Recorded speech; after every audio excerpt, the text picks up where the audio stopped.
മൂന്നര പതിറ്റാണ്ട് കാലമായി കോൺഗ്രസ് രാഷ്ട്രീയ രംഗത്ത് സജീവ സാന്നിധ്യമായി നിലനിൽക്കുന്ന ഒരു വ്യക്തിത്വമാണ് ഇന്നിൻ്റെ മുന്നിലുള്ളത്. ഏറെ പ്രിയപ്പെട്ട ദീപ്തി മേരി വർഗീസ്. ദീപ്തി ചേച്ചിയാണ്, സ്വാഗതം. നമസ്കാരം. മേയർ എന്ന രീതിയിൽ ചേച്ചീനെ മുന്നിൽ നിർത്തി കോൺഗ്രസ് പട നയിച്ച പോലെയാണ് എനിക്ക് തോന്നിയത്. പക്ഷേ സമയമായപ്പോൾ അവസാനം വെച്ചപ്പോൾ അപ്രതീക്ഷിതമായിട്ടൊരു വെട്ട് എന്ന പോലെയാണ് എനിക്ക് തോന്നിയത്. എന്താണ് ചേച്ചി സംഭവിച്ചത്? എൻ്റെ പാർട്ടിയിൽ എനിക്ക് കിട്ടിയതെല്ലാം ഞാൻ വലുതായിട്ടാണ് കാണുന്നത്. ഞാൻ പലപ്പോഴും തിരിച്ചടികളിലൂടെ വളർന്നു വന്ന ഒരാളാണ്. എനിക്ക് എൻ്റെ മുൻപിലേക്ക് ഞാൻ വന്നുടനെ തന്നെ വലിയ വലിയ പദവികളോ അല്ലെങ്കിൽ മത്സരിക്കാനുള്ള വലിയ വലിയ അവസരങ്ങളോ ഒന്നും ലഭിച്ചിട്ടുള്ള ഒരാളാണ്. ഇത്തരത്തിൽ പ്രവർത്തന പരിചയമുള്ള ഒരാൾ, ഇപ്പോൾ തന്നെ ഉന്നത പദവിയിൽ ഇരിക്കുന്ന ഒരാൾ, എങ്ങനെയൊക്കെ നോക്കിയാലും പ്രഥമ പരിഗണന കിട്ടേണ്ടിയിരുന്ന ഒരാൾ, മുകളിൽ നിന്നുള്ള ഒരു സ്വാധീനത്തിൻ്റെ പിൻബലമില്ലാതെ അങ്ങനെ മാറ്റി നിർത്തപ്പെടുമെന്ന് ചേച്ചിക്ക് തോന്നുന്നു? എൻ്റെ ഒരു രാഷ്ട്രീയ ജീവിതത്തിൽ പല ഘട്ടങ്ങളിലും അത്തരത്തിലുള്ള സെറ്റ് ബാക്കുകൾ എനിക്ക് സംഭവിച്ചിട്ടുണ്ട്. പലയിടത്തും കാണുന്ന ഒരു സംസാരമാണ്, രാഹുൽ മാങ്കൂട്ടത്തിൽ ഇഷ്യൂ ഇല്ലായിരുന്നെങ്കിൽ ചിലപ്പോൾ പാലക്കാട് നഗരസഭയും പിടിച്ച് അതുപോലെ തന്നെ അതിൻ്റെ ഒരു ഹാങ് ഓവറിൽ പാലക്കാടിലും എന്ന് വേണ്ട വടക്കൻ മേഖലയിൽ മുഴുവൻ കുറച്ചും കൂടി ഒരു ആധിപത്യം ലഭിച്ചേനെ എന്നൊരു സംസാരം പൊതുവെ കേൾക്കുന്നുണ്ട്. ഈ രാഹുലിൻ്റെ വിഷയം ഒരു തരത്തിലും പാർട്ടിയെ ബാധിച്ചൊന്നും ഞാൻ കരുതുന്നില്ല. ഇപ്പോഴും പാർട്ടി പറയുന്നത് തെറ്റ് ചെയ്ത ആളാണെങ്കിൽ ശിക്ഷിക്കപ്പെടണമെന്നാണ്. ഞങ്ങളുടെയൊക്കെ അഭിപ്രായം തന്നെയാണ്. ഏതെങ്കിലും ഒരു പ്രധാനപ്പെട്ട നേതാവിൻ്റെ അനുയായിയായിട്ടിരുന്നാൽ മാത്രമേ കോൺഗ്രസ് രാഷ്ട്രീയത്തിൽ നമുക്കൊരു വളർച്ച ഉണ്ടാവൂ. സ്വന്തം പ്രസ്ഥാനത്തിൽ നിന്ന് തന്നെ ആരെങ്കിലുമൊക്കെ തോൽപ്പിക്കാനോ അല്ലെങ്കിൽ അതിനുവേണ്ടിയുള്ള ശ്രമങ്ങളൊന്നും ഉണ്ടായിട്ടൊന്നുമില്ലല്ലോ, അല്ലേ? അറിയില്ല, എനിക്ക് അങ്ങനെ ഉള്ളതായിട്ട് തോന്നിയിട്ടില്ല. 3.5 പതിറ്റാണ്ട് കാലമായി കോൺഗ്രസ് രാഷ്ട്രീയ രംഗത്ത് സജീവ സാന്നിധ്യമായി നിലനിൽക്കുന്ന ഒരു വ്യക്തിത്വമാണ് ഇന്നിൻ്റെ മുന്നിലുള്ളത്. ഏറെ പ്രിയപ്പെട്ട ദീപ്തി മേരി വർഗീസ്. ദീപ്തി ചേച്ചിയാണ്, സ്വാഗതം. നമസ്കാരം. ചേച്ചി, എങ്ങനെ പോകുന്നു കാര്യങ്ങളൊക്കെ? വളരെ നന്നായി പോകുന്നു. വളരെ നന്നായി പോകുന്നു എന്ന് പറയുമ്പോഴും നമ്മുടെ ഉള്ളിൻ്റെ ഉള്ളിൽ കിട്ടേണ്ട ഒരു വളരെ വേണ്ടപ്പെട്ട ഒരു പദവി കിട്ടിയില്ല എന്നൊരു തോന്നലാണ് ഇപ്പോൾ പൊതുവെ എല്ലാ മാധ്യമങ്ങളിലും കാണുന്നത്. മുഖ്യധാരാ മാധ്യമങ്ങളാണെങ്കിലും സോഷ്യൽ മീഡിയയിലാണെങ്കിലും എന്നുവേണ്ട എല്ലായിടത്തും. സത്യം പറഞ്ഞാൽ നമ്മുടെ ഈ പരിപാടിയുടെ ആരംഭവും അവസാനവും എല്ലാം ഒരു പോഡ്കാസ്റ്റ് എന്ന രീതിയിലായിരിക്കും. എന്നിരുന്നാൽ പോലും ചേച്ചിയെ കാണുമ്പോൾ എനിക്ക് ആദ്യം ചോദിക്കേണ്ടത് അത് തന്നെയാണ്. അങ്ങനെ ചോദിച്ചതിന് ശേഷം നമുക്ക് ചേച്ചിയുടെ കുട്ടിക്കാലം, ചേച്ചിയുടെ വിദ്യാഭ്യാസ കാലഘട്ടം, ചേച്ചിയുടെ രാഷ്ട്രീയ ജീവിതം എന്ന് വേണ്ട എല്ലാ കാര്യങ്ങളും ഇങ്ങനെ സംസാരിച്ച്, ചേച്ചിയുടെ 51 വർഷ കാലഘട്ടമാണ് നമ്മൾ സംസാരിച്ച് പോകാനാണ് ആഗ്രഹിക്കുന്നത്. അപ്പം എന്നാലും ആദ്യത്തെ ചോദ്യം അത് തന്നെയാണ്. അത് കിട്ടേണ്ട ഒരു പദവിയായിരുന്നു എന്ന് ഞാൻ വിശ്വസിക്കുന്നു. 100% വിശ്വസിക്കുന്ന ആളായിരുന്നു. കാരണം ഞാനൊക്കെ ചേച്ചിയുടെ മുഖമാണ് കണ്ടത്. മേയർ എന്ന രീതിയിൽ ചേച്ചീനെ മുന്നിൽ നിർത്തി കോൺഗ്രസ് പട നയിച്ച പോലെയാണ് എനിക്ക് തോന്നിയത്. പക്ഷേ സമയമായപ്പോൾ അവസാനം വെച്ചപ്പോൾ അപ്രതീക്ഷിതമായിട്ടൊരു വെട്ട് എന്ന പോലെയാണ് എനിക്ക് തോന്നി. എന്താണ് ചേച്ചി സംഭവിച്ചത്? അതിനെക്കുറിച്ച് സത്യത്തിൽ എനിക്ക് ഒന്നും പറയാനില്ല. കാരണം അങ്ങനെ ഇതിനു മുൻപും നിരവധി തവണ പല ഘട്ടങ്ങളിലും ഇത്രയും വലിയൊരു തോതിൽ എന്ന് നമുക്ക് ആളുകൾ അറിയുന്ന വലിയ തോതിൽ അല്ലെങ്കിൽ പോലും എൻ്റെ ഒരു രാഷ്ട്രീയ ജീവിതത്തിൽ പല ഘട്ടങ്ങളിലും അത്തരത്തിലുള്ള സെറ്റ് ബാക്കുകൾ എനിക്ക് സംഭവിച്ചിട്ടുണ്ട്. സെറ്റ് ബാക്ക് എന്നല്ല, അങ്ങനെ നമ്മൾ പ്രതീക്ഷിച്ച കാര്യങ്ങൾ നമ്മുടെ മുമ്പിൽ വരാതെ, നമ്മൾ എന്ന് പറയുമ്പോൾ ഞാൻ ഒറ്റയ്ക്കല്ലല്ലോ പ്രതീക്ഷിക്കുന്നത്. ഈ പ്രതീക്ഷ എന്ന് പറയുന്നത് കൂട്ടായ ഒരു പ്രതീക്ഷയാണ്, പാർട്ടിയുടെ ഒരു പ്രതീക്ഷ എന്നൊക്കെയുള്ള നിലയിൽ ഞാൻ എല്ലാ കാലത്തും ഇത്തരം കാര്യങ്ങളെ കണ്ടിട്ടുള്ളൂ. അപ്പോൾ അത് അപ്രതീക്ഷിതം എന്ന് പറഞ്ഞാൽ ആർക്കൊക്കെയാണ് അപ്രതീക്ഷിതം? എനിക്ക് മാത്രമല്ലല്ലോ, ഈ പാർട്ടിയിലുള്ള നിരവധി ആളുകൾ പാർട്ടിയിലുള്ള പൊതുജനങ്ങൾക്ക് അപ്രതീക്ഷിതമായിരുന്നു. ഞാൻ ആ പൊതുജനത്തിൽ പെടുന്ന ഒരു വ്യക്തിയാണല്ലോ. ഞാൻ മാധ്യമത്തിൽ വർക്ക് ചെയ്യുന്നുണ്ടെങ്കിലും ഞാനും ഒരു പൊതുജനം എന്ന രീതിയിൽ കൃത്യമായിട്ട് മുഖ്യധാരാ മാധ്യമങ്ങളിൽ സോഷ്യൽ മീഡിയ ഉപയോഗിക്കുന്ന ഒരു വ്യക്തി എന്ന നിലയിൽ ഞാനൊക്കെ 100% ഉറപ്പിച്ചത് ദീപ്തി ചേച്ചി ആയിരിക്കും മേയർ, കൊച്ചിയുടെ മേയറായിട്ട്. നഗരമാതാവ് എന്ന് പറയുന്ന ഒരു വചനമില്ല, അതുകൊണ്ട് നമ്മളത് പറയുന്നില്ല. ചേച്ചി തന്നെ ആയിരിക്കും മേയർ എന്നുള്ള രീതിയിലാണ് നമ്മൾ ഉദ്ദേശിച്ചിരുന്നത്. പെട്ടെന്ന് പക്ഷേ ഭയങ്കര അൺഎക്സ്പെക്റ്റഡ് ആയി പോട്ടോ. എന്നോട് ഏറ്റവും ഉത്തരവാദിത്തപ്പെട്ട ആൾ നിർദ്ദേശിച്ച പ്രകാരമാണ് ഞാൻ എൻ്റെ പ്രവർത്തനവുമായി മുമ്പോട്ട് പോയത്. അത് എന്ത് സംഭവിച്ചാലും ഏറ്റവും ഉത്തരവാദിത്തപ്പെട്ട ആൾ എന്ന് പറഞ്ഞാൽ നമ്മുടെ പ്രതിപക്ഷ നേതാവ് തന്നെ ആയിരിക്കും, അല്ലേ? അല്ല, കോർപ്പറേഷന്റെ ചാർജുള്ള ഒരാളുടെ താല്പര്യമില്ലാതെ നമ്മൾ അങ്ങനെ മുമ്പോട്ട് പോയില്ല. പ്രത്യേകിച്ച് KPC ജനറൽ സെക്രട്ടറി ആയിട്ടിരിക്കുന്ന ഞാൻ പാർട്ടിയുടെ ഏറ്റവും ഉത്തരവാദിത്തപ്പെട്ട ഒരു ചുമതല ആണ് എന്നുള്ള നിലയ്ക്കാണ് ഞാൻ മുമ്പോട്ട് പോയത്. സംഭവിച്ചത് എന്താണ്, എങ്ങനെയാണ്, അതിനെക്കുറിച്ചൊന്നും ഞാനിപ്പോൾ സംസാരിക്കുന്നില്ല. എനിക്കതിലേക്കൊന്നും കടക്കാനും താല്പര്യമില്ല. പക്ഷെ എന്നെ ഒരു ഉത്തരവാദിത്തം ഏൽപ്പിച്ചു, ഞാനിത് ചെയ്തു. എൻ്റെ മത്സരം, എൻ്റെ വ്യക്തിപരമായ മത്സരത്തിൽ ഞാൻ വലിയ ഭൂരിപക്ഷം കിട്ടി. ഞാൻ കഴിഞ്ഞ തവണ എനിക്ക് കിട്ടിയതിനേക്കാൾ അതേ വാർഡിൽ നിന്ന് തന്നെ 5 ഇരട്ടി വോട്ടിൻ്റെ ഭൂരിപക്ഷമാണ് ജനങ്ങൾ എനിക്ക് തന്നത്. ഞാൻ ഇതിൻ്റെ അകത്ത് ഏറ്റവും എൻ്റെ സന്തോഷം എന്ന് പറയുന്നത് എനിക്കറിയുന്നതും എനിക്കറിയാത്തതുമായിട്ടുള്ള 100 കണക്കിന് ആളുകൾ ഈ ദിവസങ്ങളിലെല്ലാം എന്നെ വിളിച്ചു. നമ്മളിതൊന്നും പ്ലാൻ ചെയ്തതോ അല്ലെങ്കിൽ എന്തെങ്കിലും മാനിപ്പുലേറ്റ് ചെയ്തിട്ടോ അല്ലല്ലോ. നവമാധ്യമങ്ങളിലും മാധ്യമങ്ങളിലും അതുപോലെ തന്നെ സ്ത്രീകൾ, ഇഷ്ടം പോലെ സ്ത്രീകൾ എന്നെ വിളിച്ച് വലിയ പിന്തുണ എനിക്ക് തന്നു. ന്യൂ ജനറേഷനിൽപ്പെട്ട ആളുകൾ. അപ്പോൾ അതെനിക്ക് വലിയൊരു അംഗീകാരമായിട്ടാണ് തോന്നുന്നത്. എനിക്കിതൊക്കെ ആകുന്നതിലും, എനിക്ക് മേയറായില്ല എന്നത് ഒരു വശത്തിരിക്കുമ്പോൾ തന്നെ എന്നെ ഇത്രയും ആളുകൾ എക്സ്പെക്ട് ചെയ്തിരുന്നല്ലോ, എന്നെ എക്സ്പെക്ട് ചെയ്തിരുന്നല്ലോ. ഈ ഒരു പോസ്റ്റിലേക്ക്, ഈ ഒരു പദവിയിൽ ഞാൻ ഇരുന്നാൽ ഈ നഗരത്തിന് നന്നാവും എന്നുള്ളത് എക്സ്പെക്ട് ചെയ്ത വലിയൊരു ജനസമൂഹം ഉണ്ടല്ലോ എന്നുള്ളത് എൻ്റെ രാഷ്ട്രീയ ജീവിതത്തിലെ ഏറ്റവും വലിയ പദവിയായിട്ട് ഞാൻ കാണുകയാണ്. ഞാൻ അങ്ങനെ എന്നെ പിന്തുണച്ച മുഴുവൻ ജനങ്ങളോടും ഞാൻ നന്ദി പറയുകയാണ്. എൻ്റെ ഇനിയുള്ള പ്രവർത്തനങ്ങളും ജനങ്ങളില്ലാതെ, ഒരു പൊതുപ്രവർത്തകയ്ക്കും ജനങ്ങളുടെ പിന്തുണയില്ലാതെ മുമ്പോട്ട് പോകാൻ പറ്റില്ല. എനിക്ക് ഏതെങ്കിലും വ്യക്തികൾ, 1-2 വ്യക്തികൾ എന്തെങ്കിലും കാരണങ്ങൾ കൊണ്ട് മാറ്റി നിർത്തുകയോ അല്ലെങ്കിൽ മാറി നിൽക്കേണ്ടതോ ആയി വന്നിട്ടുണ്ടെങ്കിൽ അത് നിസ്സാരമായിട്ടേ ഞാൻ കാണുന്നുള്ളൂ. അത്രത്തോളം എന്നെ ജനങ്ങൾ പിന്തുണച്ചിട്ടുണ്ട്. അതാണ് എൻ്റെ ഏറ്റവും വലിയ ശക്തിയായിട്ട് ഞാനിപ്പോൾ എൻ്റെ പൊതുജീവിതത്തിൽ കാണുന്നത്. എങ്കിൽ പോലും ചേച്ചി, പൊതുവേ ഉള്ള എല്ലാ മലയാളികളുടെയും ഒരു സംശയം എന്ന രീതിയിലാണ്, നമ്മുടെ സ്വാഭാവികമായിട്ട് ഒരു ഇൻ്റർവ്യൂ ചെയ്യുന്ന ആൾ ജനങ്ങളുടെ ചോദ്യങ്ങളായിരിക്കും ചേച്ചിയോട് ചോദിക്കും. ജനങ്ങൾ ആഗ്രഹിക്കുന്ന, ചേച്ചിയിൽ നിന്നും അറിയണമെന്ന് ആഗ്രഹിക്കുന്ന ഒരു ചോദ്യമായിരിക്കും. എനിക്ക് തോന്നുന്നത് KPCC ജനറൽ സെക്രട്ടറി എന്ന നിലയിൽ മത്സരിച്ച ഒരു വ്യക്തിയാണ് ചേച്ചി. അതായത് അത്രത്തോളം പാർട്ടിയുടെ ഉന്നത പദവിയിലിരുന്ന വേറെ ആരെങ്കിലും ഈ കോർപ്പറേഷൻ തെരഞ്ഞെടുപ്പിൽ മത്സരിച്ചിട്ടുണ്ടോ? ഇല്ലല്ലോ, ഒരു സംശയമില്ലല്ലോ എൻ്റെ അടുത്ത്. അപ്പോൾ പാർട്ടി പദവികൾ വെച്ച് എറണാകുളത്ത് മത്സരിച്ചിട്ടില്ല. അതാ പറഞ്ഞത്, ഞാൻ ഉദ്ദേശിച്ചത് കൊച്ചി കോർപ്പറേഷനിൽ മത്സരിച്ചിട്ടില്ല. 76 പേർ മത്സരിച്ചത്, 74 76 പേർ മത്സരിച്ചിട്ടില്ല. അങ്ങനെ നോക്കുമ്പോഴും ചേച്ചിയാണ് 1-ാം സ്ഥാനത്ത് വരേണ്ടത്. അതായത് പ്രഥമ പരിഗണന നൽകേണ്ടത് ചേച്ചിക്കാണ്. 2, പ്രവർത്തന പരിചയം. ഏകദേശം 35 വർഷം നൂലിൽ കെട്ടിയിറക്കിയ ഒരു സ്ഥാനാർത്ഥിയല്ല ചേച്ചി. വർഷങ്ങളായിട്ട് 35 വർഷമായിട്ട് KSU, അതുപോലെ നമ്മൾ പോഡ്കാസ്റ്റിലേക്ക് വരുമ്പോൾ അതൊക്കെ സംസാരിച്ച് പോകും. നമ്മളിതൊന്നും സംസാരിച്ചതിന് ശേഷം അതിലേക്ക് കടക്കാമെന്ന് ഓർത്താണ്. KSU, യൂത്ത് കോൺഗ്രസ്, മഹിളാ കോൺഗ്രസ്, അതുപോലെ എനിക്ക് തോന്നുന്നു AICC അംഗം കൂടിയാണ്. അപ്പോൾ ഇത്തരത്തിൽ പ്രവർത്തന പരിചയമുള്ള ഒരാൾ, ഇപ്പോൾ തന്നെ ഉന്നത പദവിയിൽ ഇരിക്കുന്ന ഒരാൾ, എങ്ങനെയൊക്കെ നോക്കിയാലും പ്രഥമ പരിഗണന കിട്ടേണ്ടിയിരുന്ന ഒരാൾ, മുകളിൽ നിന്നുള്ള ഒരു സ്വാധീനത്തിൻ്റെ പിൻബലമില്ലാതെ അങ്ങനെ മാറ്റി നിർത്തപ്പെടുമെന്ന് ചേച്ചിക്ക് തോന്നുന്നുണ്ട്? എനിക്കത് അങ്ങനെ തോന്നുന്നില്ല. അതിന് ചില കാരണങ്ങൾ ഉണ്ടാകുമായിരിക്കും. ചില കാരണങ്ങൾ എന്താണെന്നുള്ളത് ഇപ്പോൾ എനിക്ക് അതിനെക്കുറിച്ച് പറയാൻ ഞാനത് താല്പര്യപ്പെടുന്നില്ലാത്തതുകൊണ്ട് മാത്രം ഞാൻ പറയുന്നില്ല. അത് അച്ചടക്കമുള്ള ഒരു എനിക്ക് പാർട്ടിയുടെ അകത്ത് ഡിസ്കസ് ചെയ്യേണ്ട കാര്യങ്ങളാണത്. ഞാൻ എന്തുകൊണ്ടാണ് ഇതൊക്കെ എന്നുള്ളത് തീർച്ചയായിട്ടും പാർട്ടി വേദികളിലോ അല്ലെങ്കിൽ പറയേണ്ട പ്ലാറ്റ്ഫോമുകളിലോ നമ്മൾ ഡിസ്കസ് ചെയ്യും. എനിക്കത് ഒരു ചർച്ചാ വിഷയമാകുന്നതിൽ താല്പര്യമില്ല. എന്താണോ പാർട്ടി തീരുമാനിച്ചത് അതുപോലെ നടക്കട്ടെ. അത് ഞാനിപ്പോൾ ചോദിച്ചോട്ടെ, കോൺഗ്രസ് പോലുള്ള ഒരു പാർട്ടി എന്ന് പറയുന്നത് അത്രയോ ആളുകൾ, എത്രയോ നേതാക്കന്മാർ ഒരുമിച്ച് പ്രവർത്തിക്കുന്ന ഒരു സംഘടന, എത്രയോ കാലമായി ഉള്ള ഗ്രാൻഡ് ഓൾഡ് പാർട്ടിയാണ് കോൺഗ്രസ്. ഇതിൽ പല സമയങ്ങളിലും തീരുമാനങ്ങൾ എടുക്കുന്നതിൽ തെറ്റും ശരിയും ഒക്കെ സംഭവിച്ചിട്ടുണ്ട്. തെറ്റുകൾ സംഭവിച്ചിട്ടുണ്ടെങ്കിൽ അത് തിരുത്താൻ നേതൃത്വത്തിലിരിക്കുന്ന ആളുകളുടെ ഇടപെടലുകൾ ഉണ്ടാകും എന്ന് തന്നെയാണ് ഞാൻ കരുതുന്നത്. അതിൻ്റെ അകത്ത് വീഴ്ചകൾ ഉണ്ടായിട്ടുണ്ടെങ്കിൽ അതിൻ്റെ അകത്ത് ഇടപെടൽ ഉണ്ടായിരിക്കും എന്ന് തന്നെയാണ് ഇപ്പോഴും ഞാൻ വിശ്വസിക്കുന്നത്. എനിക്ക് ആരോടും, ഒരു വ്യക്തിയോടും, ഇപ്പോൾ ഇത് ചില ആരെങ്കിലും 1-2 പേർ അവരുടെ താല്പര്യപ്രകാരം വന്ന മാറ്റങ്ങളാണ്, പല കാരണങ്ങൾ അവരൊക്കെ പറയുന്നുണ്ടാവും. പക്ഷേ എനിക്ക് അവരോടൊന്നും ഒരു പ്രത്യേകിച്ച് വ്യക്തിപരമായിട്ട് യാതൊരു വൈരാഗ്യമോ എനിക്ക് അവരോടൊന്നും ഒന്നും പറയാനുമില്ല. അവരുടെ വിശ്വാസം അനുസരിച്ച് അവർ പോട്ടെ. പക്ഷേ എനിക്കൊരു വിശ്വാസമുണ്ട്, എൻ്റെ പാർട്ടിയിൽ എനിക്ക് കിട്ടിയതെല്ലാം ഞാൻ വലുതായിട്ടാണ് കാണുന്നത്.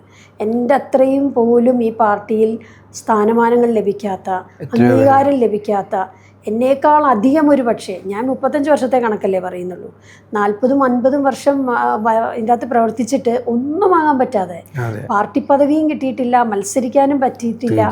പക്ഷെ ഞാനൊരു കോൺഗ്രസ്സുകാരനാണ് അല്ലെങ്കിൽ കോൺഗ്രസ്സുകാരിയാണ് എന്ന് പറഞ്ഞു പോയിട്ടുള്ള എത്രയോ ആളുകളുണ്ട്. അവർക്ക് ഉള്ള സങ്കടമൊന്നും എനിക്കുണ്ടാവേണ്ടതായിട്ടില്ലല്ലോ. ഞാൻ അതുകൊണ്ട് തന്നെ എനിക്ക് അത്തരത്തിലുള്ള യാതൊരു ആശങ്കയോ നിരാശയോ ഒന്നും ഈ സമയത്തില്ല. പക്ഷെ ചില കാര്യങ്ങളിൽ തീരുമാനമെടുത്തതിൽ വന്ന ചില പാളിച്ചകളുണ്ട്. അത് നേതൃത്വം ആലോചിക്കട്ടെ. കൈകടത്തലുകളല്ലേ ചേച്ചി? കാരണം വേറെ ഞാൻ അതങ്ങനെ ചേച്ചിയോട് കുത്തി ചോദിച്ച് ചേച്ചിയിൽ നിന്നും കാരണം ചേച്ചി അച്ചടക്കമുള്ള ഒരു കോൺഗ്രസ് പ്രവർത്തന ചേച്ചി വിട്ടൊന്നും പറയില്ല എന്നുള്ളതിനെ കുറിച്ച് എനിക്ക് നല്ല ബോധ്യമുണ്ട്. എന്നിരുന്നാൽ പോലും ഒരു സ്ത്രീ എന്ന രീതിയിൽ, അല്ലെങ്കിൽ എന്താണ് പറയേണ്ടത്, ഒരു സജീവമായി കോൺഗ്രസിൽ വർഷങ്ങളായിട്ട് പ്രവർത്തിക്കുന്ന ഒരു വ്യക്തി എന്ന നിലയിൽ എവിടെന്നെങ്കിലും ഒരു ചെറിയ ഒരു പിടിച്ചുവലി അല്ലെങ്കിൽ ഒരു കടിഞ്ഞാണിൻ്റെ ചരട് അവിടെ തന്നെ നിലനിന്നോട്ടെ, അല്ലെങ്കിൽ അത് പൊട്ടിക്കേണ്ട സമയമായി എന്ന് തോന്നുന്ന ഒന്നോ അല്ലെങ്കിൽ ഒന്നിലധികമോ വ്യക്തികളുടെ കൈകടത്തൽ കൊണ്ടാണ് ഇത് മാറിപ്പോയെന്ന് പൊതുവെ ഒരു സംസാരമുണ്ട്. അതിൽ കുറച്ച് പേരുടെയൊക്കെ കാര്യങ്ങൾ നമുക്ക് വ്യക്തിപരമായിട്ട് പല സോഴ്സുകളിൽ നിന്നും അറിയാനും കഴിഞ്ഞിട്ടുണ്ട്. അതൊന്നും ഞാനിവിടെ പറയാൻ ആഗ്രഹിക്കുന്നില്ല. എങ്കിൽ പോലും അത്തരത്തിൽ ഒരു സമീപനം ഉണ്ടായിട്ടുണ്ടെന്നുള്ള സംശയമൊന്നുമില്ല. അങ്ങനെ തന്നെയല്ലേ? ഞാൻ പലപ്പോഴും തിരിച്ചടികളിലൂടെ വളർന്നു വന്ന ഒരാളാണ്. എനിക്ക് എൻ്റെ മുൻപിലേക്ക് ഞാൻ വന്നുടനെ തന്നെ വലിയ വലിയ പദവികളോ അല്ലെങ്കിൽ മത്സരിക്കാനുള്ള വലിയ വലിയ അവസരങ്ങളോ ഒന്നും ലഭിച്ചിട്ടുള്ള ഒരാളല്ല. അങ്ങനെ ലഭിച്ചിട്ടുള്ള ആളുകളുണ്ട്. ഇപ്പം ഞാൻ പറയാം, ഇപ്പോൾ പല കാരണങ്ങളാൽ വന്ന് ഈ പാർട്ടിയിലേക്ക് വരുമ്പോൾ തന്നെ വന്ന ഉടനെ തന്നെ ഏറ്റവും പ്രധാനപ്പെട്ട കീ പോസ്റ്റ് കിട്ടുന്നു. അതിൽ നിന്ന് മാറുമ്പോൾ തന്നെ അടുത്ത ഒരു കീ പോസ്റ്റ് കിട്ടുന്നു. അങ്ങനെ 2-3 തവണ കിട്ടുന്നു. പിന്നെ ഇമ്മീഡിയറ്റ് മത്സരിക്കാൻ കഴിയുന്നു. അത്തരത്തിലൊക്കെ വന്ന ആളുകളുണ്ട്. പക്ഷെ അവർക്കൊന്നും ചിലപ്പോ ഞാൻ ഈ പറയുന്നതിന്റെ ഉദാഹരണമാണ് സരിൻ അല്ലേ? സരിൻ അങ്ങനെ ഒരു ഉദാഹരണം അല്ല. സരിനൊന്നും അങ്ങനെ അത്യാവശ്യം നല്ല കീ പോസ്റ്റുകൾ കിട്ടിയില്ലേ? അതുപോലെ മത്സരിക്കാൻ കാര്യമല്ല. ഞാൻ സരിന്റെ അങ്ങനെ പ്രത്യേകിച്ച് ഒരാളുടെ പേരൊന്നും അല്ല, ഞാൻ അങ്ങനെ പറഞ്ഞപ്പോൾ ഞാൻ ഒരു ഉദാഹരണം പറഞ്ഞതാണ്. അല്ല, അങ്ങനല്ല. ഇപ്പം നിലവിൽ പല പദവികളിൽ ഇരിക്കുന്ന ആളുകൾ, ചെറുപ്പക്കാരായിട്ടുള്ള ആളുകളും ഒക്കെ വളരെ വേഗത്തിൽ കിട്ടിയവരുമുണ്ട്, വളരെ പതുക്കെ സ്ലോ ആയിട്ട് വളരെ സ്ലോ ആയിട്ട് കിട്ടിയവരുമുണ്ട്. പ്രത്യേക എന്തെങ്കിലും സാഹചര്യം കൊണ്ട് ഇതിൻ്റെ അകത്ത് വരികയും പിന്നീട് എല്ലാ സമയത്തും ഒരു വർഷം പോലും അല്ലെങ്കിൽ ഒരു മാസം പോലും പദവിയിൽ നിന്ന് മാറി നിൽക്കേണ്ട ഒരു അവസരം വരാത്ത ആളുകളുണ്ട്. അല്ലെങ്കിൽ ആ ഒരു പദവിയിൽ നിന്ന് മാറിയാൽ ഉടനെ തന്നെ അടുത്ത പദവിയിലേക്ക്, ഇമ്പോർട്ടൻ്റ് ആയിട്ടുള്ള ഒരു പദവിയിലേക്ക് വന്ന ആളുകളുണ്ട്. അപ്പോൾ അതുപോലുള്ളവർക്ക് ചിലപ്പോൾ ഞാൻ പറയുന്നത് മനസ്സിലാവില്ല. പക്ഷേ ഇതൊന്നുമില്ലാതെ തന്നെ ഇതിൽ നിന്നിട്ടുള്ള ബഹുഭൂരിപക്ഷം ആളുകളുണ്ട്. അവർക്ക് ഞാൻ പറയുന്നത് മനസ്സിലാകും. അവരോട് മാത്രമേ എനിക്ക് കമ്മ്യൂണിക്കേറ്റ് ചെയ്യാൻ പറ്റുള്ളൂ. അപ്പോൾ ഞാൻ അവരുടെ ഒരു പ്രതിനിധിയാണ്. എനിക്ക് നമ്മൾ രാഷ്ട്രീയത്തിലേക്ക് ഞാൻ ആദ്യം വരുമ്പോഴും, ഞാൻ എൻ്റെ കോളേജ് കാലഘട്ടത്തിൽ രാഷ്ട്രീയത്തിൽ വരുമ്പോഴും ഒന്നും എനിക്ക് പ്രത്യേകമായ ഒരു ഉദ്ദേശം ഉണ്ടായിട്ട് ഇതിലേക്ക് വന്ന ഒരാളല്ല. എനിക്ക് അങ്ങനെ എൻ്റെ ഒരു ഫാമിലി ബാക്ക്ഗ്രൗണ്ട് പോലും അങ്ങനെയല്ല. എൻ്റെ ഒരു വീട്ടിലൊരു പഞ്ചായത്ത് മെമ്പർ പോലും ഇതുവരെ ആയിട്ടില്ല. പൂർണ്ണമായിട്ടും ഉദ്യോഗസ്ഥരും അത്തരത്തിലുള്ള ബാക്ക്ഗ്രൗണ്ടുള്ള ഒരു ഫാമിലി, വളരെ ഓർത്തഡോക്സ് ഫാമിലിയാണ് എൻ്റെ. അപ്പോൾ ഒരാൾ പൊളിറ്റിക്സിലേക്ക് വരുന്നത് തന്നെ രാഷ്ട്രീയ ജീവിതത്തിൽ, അതും ചെറിയ പ്രായത്തിൽ, പ്രത്യേകിച്ച് പെൺകുട്ടി, ഞാൻ വരുന്ന സമയത്തൊന്നും പെൺകുട്ടികളൊന്നും ഇല്ല. പെൺകുട്ടികൾ ഉണ്ടെങ്കിൽ തന്നെ KSU കാലഘട്ടം കഴിയുമ്പോഴത്തേനും അവർ ക്യാമ്പസിൽ നിന്ന് അവർ വിട്ടുപോകും. പിന്നീട് അവരങ്ങോട്ട് പ്രൊസീഡ് ചെയ്യില്ല. അപ്പോൾ പിന്നീട് പ്രൊസീഡ് ചെയ്യാൻ പറ്റാത്ത ഒരു സാഹചര്യത്തിലായിരുന്നു പലപ്പോഴും. ഞാൻ കണ്ട അന്നത്തെ വനിതാ നേതാക്കൾ എന്ന് പറയുന്നത് ലീലാ ദാമോദര മേനോനും മേഴ്സിച്ചിയൊക്കെ ആയിരുന്നു. അവരെ അല്ലാതെ മറ്റ് ആളുകളൊന്നും തന്നെ അങ്ങനെ വ്യാപകമായിട്ട് കുറേ സ്ത്രീകളോ ഒന്നും ഉണ്ടായിരുന്നില്ല. എൻ്റെ KSU കാലഘട്ടത്തിൽ അവരുടെയൊക്കെ ഒരു സ്നേഹലാളനകൾ പലപ്പോഴും എനിക്ക് കിട്ടിയിട്ടുണ്ട്. ലീല ചേച്ചിയൊക്കെ പലപ്പോഴും, ലീല ചേച്ചിയൊക്കെ അന്ന് വലിയ പോസ്റ്റിലിരിക്കുക, ഞാനിന്ന് കോളേജിൽ പഠിക്കുന്നതേ. അപ്പോൾ അവരുടെയൊക്കെ അവരൊക്കെ എനിക്കൊരു മാതൃകയായിരുന്നു. അപ്പം അന്ന് നമ്മൾ ആലോചിക്കുന്നത് അങ്ങനെ ഒരു നമ്മൾ കേട്ട ചരിത്രം, കോൺഗ്രസിൻ്റെ ചരിത്രം, അതിലുണ്ടായിരുന്ന സ്ത്രീകൾ, അക്കാമച്ചെറിയനെ പോലെ, അല്ലെങ്കിൽ നമ്മളുടെ കുട്ടിമാളു അമ്മയെ പോലെ, കേരളത്തിലെ ഏക KPC പ്രസിഡന്റ് ആയിരുന്നു, വനിതാ KPC പ്രസിഡന്റ് കുട്ടിമാളു അമ്മ. അങ്ങനെയുള്ള ആളുകളുടെ ചരിത്രങ്ങൾ, അവരുടെ വേദനകൾ, അവർ കടന്നുപോയ പാതകൾ, ഇതെല്ലാം നമുക്കൊരു മാതൃകയായിരുന്നു. അപ്പോൾ അങ്ങനെ രാഷ്ട്രീയത്തിലേക്ക് ഒരു അദമ്യമായ ആഗ്രഹം ഉണ്ടായി. പ്രത്യേകിച്ച് ഇന്ത്യൻ നാഷണൽ കോൺഗ്രസ് എന്ന പ്രസ്ഥാനം, ഈ പ്രസ്ഥാനവും കോൺഗ്രസ് എന്ന പ്രസ്ഥാനവും രാജ്യവും രണ്ടല്ല, ഒന്നാണ്. നമ്മൾ കേട്ട് വളർന്ന ഒരു ചരിത്രമുണ്ട് നമ്മുടെ രാജ്യത്ത്. പിന്നെ തീർച്ചയായിട്ടും അത് എനിക്ക് തോന്നുന്നു ഏത് രാഷ്ട്രീയ പാർട്ടിയിൽപ്പെട്ട ആളുകളാണെങ്കിലും ആ ചരിത്രം ഉൾക്കൊണ്ട് കഴിഞ്ഞാൽ, നമ്മുടെ രാജ്യത്തിൻ്റെ ചരിത്രം എല്ലാവർക്കും ഒന്നാണല്ലോ. അതിന് കക്ഷി രാഷ്ട്രീയ വ്യത്യാസമില്ല, മറ്റു വ്യത്യാസങ്ങളൊന്നുമില്ല. അപ്പോൾ ആ ചരിത്രം എന്താണെന്ന് നമ്മൾ ചോദിച്ചാൽ അത് കോൺഗ്രസിൻ്റെ ചരിത്രമാണ്. കോൺഗ്രസിൻ്റെ ഇന്ത്യ ഉണ്ടാക്കിയ ഒരേ ഒരു പാർട്ടിയേ ഉള്ളൂ, അത് കോൺഗ്രസ്സാണ്. ആ കോൺഗ്രസിൻ്റെ ചരിത്രം എന്താണെന്ന് ചോദിച്ചാൽ അത് ഇന്ത്യയുടെ ചരിത്രം. തീർച്ചയായിട്ടും. അപ്പോൾ അത് നമുക്ക് എല്ലാവർക്കും അറിയാം. അപ്പോൾ അതിനൊരു വ്യത്യാസമില്ല. അത് കേട്ട് വളർന്ന് അതിലേക്ക് വന്ന ആളുകളാണ് ഈ പാർട്ടിയെ നയിക്കാനും പാർട്ടിക്ക് ശക്തി പകരാനും എല്ലാ കാലത്തും ഉള്ളത്. തെറ്റുകൾ പറ്റിയിട്ടുണ്ടാവാം, തിരുത്തലുകൾ ഉണ്ടാകേണ്ടതായിട്ട് പലപ്പോഴും ഉണ്ടായിട്ടുണ്ട്. തിരുത്തലുകൾ ഉണ്ടാവേണ്ട സമയത്ത് തിരുത്തലുകൾ ഉണ്ടാവണമല്ലോ. ഏത് രാഷ്ട്രീയ പാർട്ടിക്കും തിരുത്താൻ കഴിയാതെ ഏത് പ്രസ്ഥാനത്തിനും തിരുത്താൻ കഴിയുന്നില്ലെങ്കിൽ പിന്നെ അവർക്ക് അതുകൊണ്ട് ഒരു രാഷ്ട്രീയ പാർട്ടിക്ക് അവരുടെ ഭരണകാലഘട്ടത്തിലോ അല്ലെങ്കിൽ സംഘടനാ രംഗത്തോ ഒക്കെ തെറ്റുകൾ പറ്റിയിട്ടുണ്ടെങ്കിൽ അത് തിരുത്താൻ പക്വതയുള്ള ദീർഘവീക്ഷണമുള്ള നേതൃത്വം തയ്യാറാകണം. അത് തയ്യാറാകുമ്പോൾ മാത്രമേ പാർട്ടിക്ക് മുമ്പോട്ട് നിലനിൽപ്പൂ. തീർച്ചയായിട്ടും. ആരുടെയെങ്കിലും വിംസ് ആൻഡ് ഫാൻസിക്ക് കീഴടങ്ങുന്ന ഒരു സംവിധാനമായി ഒരു രാഷ്ട്രീയ പ്രസ്ഥാനവും പാടില്ല എന്നുള്ളതാണ്. ഒരു രാഷ്ട്രീയ പ്രസ്ഥാനവും, ഞാൻ കോൺഗ്രസിൻ്റെ കാര്യം മാത്രമല്ല പറയുന്നത്, അത്തരത്തിൽ പോയി കഴിഞ്ഞാൽ അത് ഏകാധിപത്യം എന്ന് പറയും. കോൺഗ്രസിനെ സംബന്ധിച്ച് പ്രത്യേകിച്ച് അങ്ങനെ ഒരു ഏകാധിപത്യ പ്രവണതയുള്ള ഒരു പാർട്ടിയാണ്. ഇന്റേണൽ ഡെമോക്രസി എല്ലാ കാലത്തും ഉണ്ട്. പറയാനുള്ള സ്വാതന്ത്ര്യമുള്ള ഒരു പാർട്ടിയാണ്. അങ്ങനെ സ്വാതന്ത്ര്യമുള്ള ഒരു പാർട്ടിയെ ആരെങ്കിലും ഏതെങ്കിലും ഘട്ടങ്ങളിൽ തൻ്റെ അധീനതയിലാക്കാമെന്ന് വിചാരിക്കുകയോ അല്ലെങ്കിൽ അവരുടെ കൂടെ നിൽക്കുന്ന ആരുടെയെങ്കിലും ഒരു താല്പര്യപ്രകാരം മുമ്പോട്ട് പോകാമെന്ന് വിചാരിക്കുകയോ ചെയ്തിട്ടുണ്ടെങ്കിൽ അത് പറ്റുന്ന വലിയ തെറ്റ് തന്നെയാണ്. അത്തരം തെറ്റുകൾ പാർട്ടിക്ക് അഭികാമ്യമായിരിക്കില്ല. അല്ല, അങ്ങനെ അപ്പോൾ തന്നെ നമ്മൾ ചോദിച്ചു പോകണം ചേച്ചി. അതായത് അന്നും എന്നും ഇനിയും അങ്ങോട്ട് കോൺഗ്രസിൽ ഗ്രൂപ്പുകൾ ഉണ്ടായിട്ടുണ്ട്. ഇല്ല എന്ന് പറയുന്നത് നമ്മൾ വാസ്തവവിരുദ്ധമായിട്ടുള്ള കാര്യം പറയുന്നത് പോലെ ആയിപ്പോവും. പണ്ടാണെങ്കിൽ കരുണാകരപക്ഷം, കെ ആൻ്റണി പക്ഷം, AI. ഇന്നിപ്പോൾ ഒരുപാട് ഗ്രൂപ്പുകൾ പറയുന്നില്ല, നമ്മൾ ഓരോ പേരെടുത്ത് നമ്മൾ പറയേണ്ട ആവശ്യമില്ല, അതുകൊണ്ട് നമ്മൾ പറയുന്നില്ല. അത്യാവശ്യം മാധ്യമങ്ങൾ ശ്രദ്ധിക്കുന്ന, കോൺഗ്രസിൻ്റെ രാഷ്ട്രീയം വീക്ഷിക്കുന്ന ഏത് വ്യക്തിക്കും അറിയാം, ഏതെങ്കിലും ഒരു പ്രധാനപ്പെട്ട നേതാവിൻ്റെ അനുയായിയായിട്ടിരുന്നാൽ മാത്രമേ കോൺഗ്രസ് രാഷ്ട്രീയത്തിൽ നമുക്കൊരു വളർച്ച ഉണ്ടാവൂ എന്നുള്ളതാണ് പല സമയങ്ങളിലായി നമ്മൾ കണ്ടുവരുന്നത്. പലരും അങ്ങനെ അയാളുടെ തോളിൽ ചവിട്ടി പല രാഷ്ട്രീയത്തിൻ്റെ അല്ലെങ്കിൽ പല അധികാര സ്ഥാനത്തിലേക്ക് നമ്മൾ പോകുന്നത് നമ്മൾ കണ്ടിട്ടുണ്ട്. ചേച്ചി ഓൾറെഡി നമ്മൾ പറഞ്ഞു കഴിഞ്ഞു. ആ ഒരു വിഷയം ചെറുതായിട്ടൊന്ന് നമ്മളിന്ന് സൂചിപ്പിച്ചു പോയിരുന്നു. അന്ന് അങ്ങനെ പോയ പലരും ഇന്ന് വലിയ പടുകുഴിയിലേക്ക് പോകുന്നതും നമ്മൾ കാണുന്നുണ്ട്. അത് പോട്ടെ. അപ്പോൾ അതൊരു യാഥാർത്ഥ്യമാണ് ചേച്ചി. കോൺഗ്രസ്സിൽ നമ്മളൊന്ന് അധികാര സ്ഥിരാകേന്ദ്രത്തിലേക്ക് എത്തണമെങ്കിൽ അല്ലെങ്കിൽ നമുക്ക് ഉന്നത പദവികൾ ലഭിക്കണമെങ്കിൽ ഉന്നത പദവിയിലിരിക്കുന്ന ഏതെങ്കിലും ഒരു വ്യക്തിയുടെ അനുയായി ആയെങ്കിൽ മാത്രമേ സാധിക്കൂ എന്നുള്ളൊരു പൊതുധാരണ. ഇതിൻ്റെ അകത്തെ അതൊരു രാഷ്ട്രീയ പാർട്ടിയുടെ മാത്രമല്ല, എല്ലാ രാഷ്ട്രീയ പാർട്ടിയിലും ഗോഡ് ഫാദർമാരുണ്ട്. ഒരു നേതാക്കളുണ്ടാകും, അല്ലെങ്കിൽ അവരുടെ ടീമുകളായിട്ട് നിൽക്കുന്നുണ്ടാവും. അതൊരു സ്വാഭാവികമായിട്ടുള്ളൊരു പ്രോസസ്സാണ്. അത് കോൺഗ്രസിൽ മാത്രമുള്ള ഒരു സംഭവം. അതിനേക്കാൾ അധികം CPM-ലുണ്ട്, അതിനേക്കാൾ അധികം ഇപ്പൊ ഭരണം പോലും ഇല്ലാത്ത. തീർച്ചയായിട്ടും. കാരണം എന്താണെന്നറിയാമോ, അത് എന്നിട്ട് പോലും ഒരു കേഡർ പാർട്ടി ആയിട്ട് പോലും എത്രയോ തവണ എത്രയോ കാര്യങ്ങൾ പുറത്തു വന്നിരിക്കുന്നു. ഇപ്പൊ ഈ റീസെന്റ് വന്നിരിക്കുന്നല്ലോ, ഇപ്പൊ ഈ EP ജയരാജൻ ഉൾപ്പെടെയുള്ള P ജയരാജൻ ഉൾപ്പെടെയുള്ളവരുടെയൊക്കെ പ്രശ്നങ്ങൾ നമ്മളൊക്കെ ചർച്ച ചെയ്താണല്ലോ. അത് എന്താണ് ഈ അടുത്ത് വന്നതെന്ന് പറഞ്ഞാൽ ഏറ്റവും റീസെന്റ് EP ജയരാജൻ മാറി നിൽക്കേണ്ട കാരണം എന്താണ്? ഇപ്പൊ P ജയരാജന് കവിത ഉണ്ടാക്കിയ,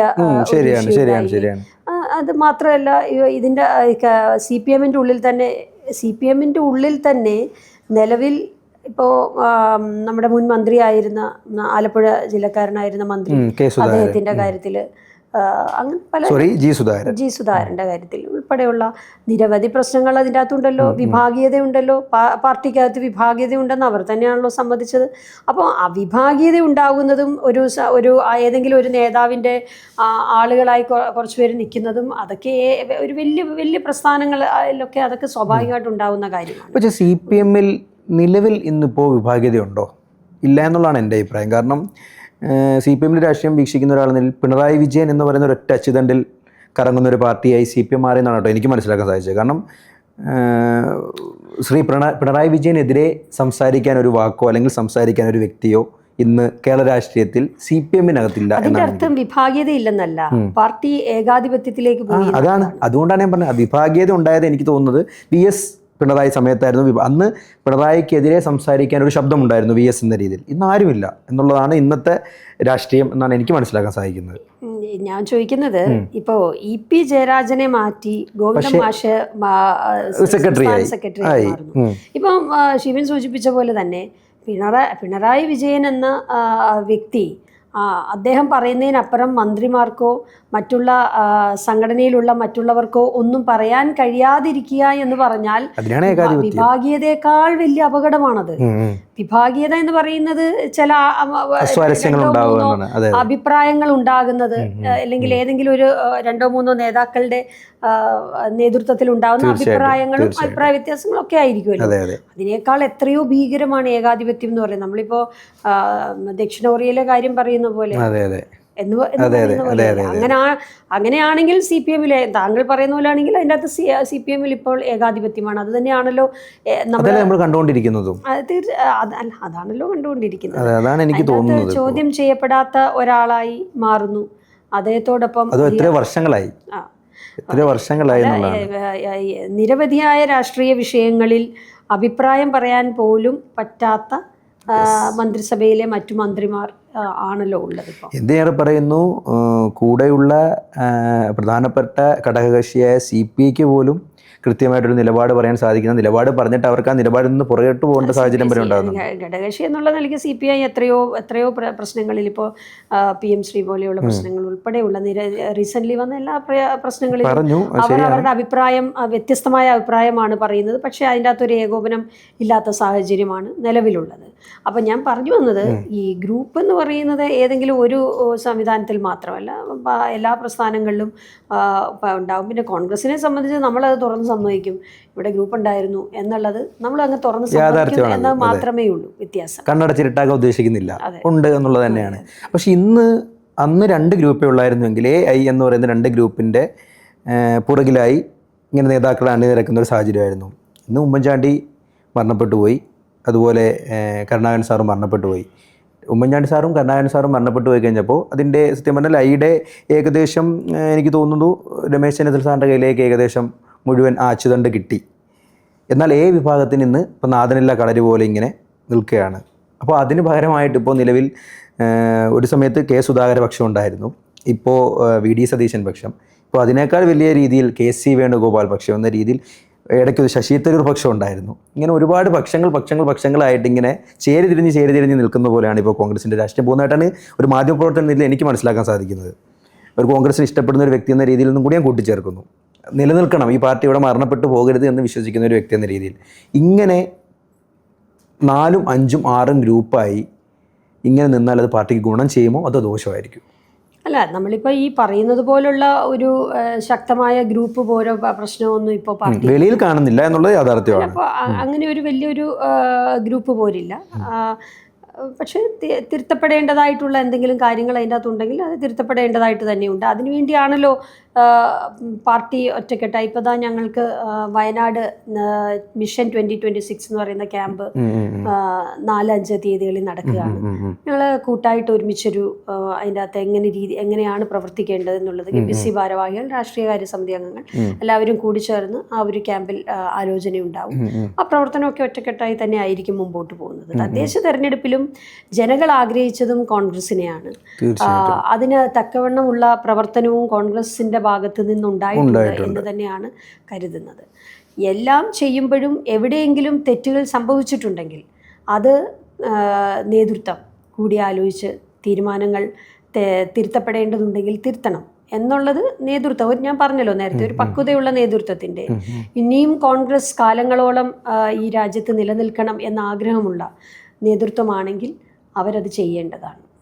ഈ 2026 ഒരു തിരിച്ചുവരവ് കോൺഗ്രസിനുണ്ടാവും എന്ന് ചേച്ചിക്ക് തോന്നുന്നുണ്ടോ? തീർച്ചയായിട്ടും 2026 ജനങ്ങൾ അത് ആഗ്രഹിക്കുന്നുണ്ട്.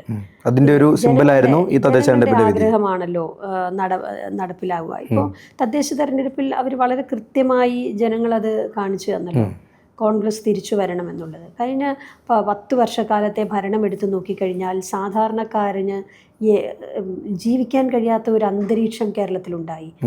കേരളത്തിൽ പുതിയതായിട്ട് എന്തുണ്ടായി? കേരളം എന്ന് പറയുന്ന സംസ്ഥാനം കഴിഞ്ഞ 10 വർഷം കൊണ്ട് പുരോഗതിയിലേക്ക് പോയി എന്ന് നമുക്ക് പറയാൻ കഴിയില്ല.